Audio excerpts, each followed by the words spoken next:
And it's use it or lose it. So by doing this, you're preserving the person's ability to go through the range. You're giving them the ability to have a scapula that can do all the things it needs to do. And once you've done this, I've got no problem with actually loading this. So once you've got someone and you've restored their range, or you've given them a little bit of extra range, there's no reason why you can't load this.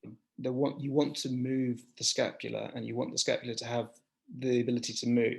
Because the thing is, like a lot of people, they don't have control of their scapula, and they elevate their scapula too much when they bench, or they even elevate their scapula all the time when they row, or their scapula will go into protraction when they're doing their pulls because they've got no control over it. So I want to be really clear about this.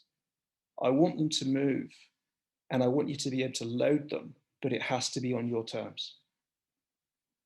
So this is a little test you can do. So this is a young guy I train, and I'm trying to get him to drop his shoulder blades while flattening out his lumbar spine.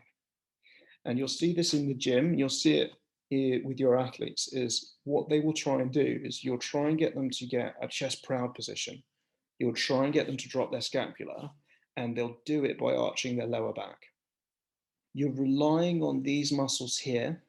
So you're probably relying on things like lumbar erectors to do the job of bringing the scapula down, because the muscles here aren't able to control the scapula. They aren't able to bring it into depression.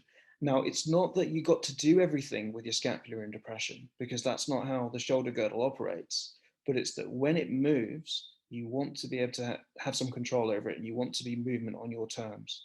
So you don't want those scapulas flying apart when they're on their rows, but if they can move them apart and move them back with a load under their control, that's fine. Same with elevation and depression.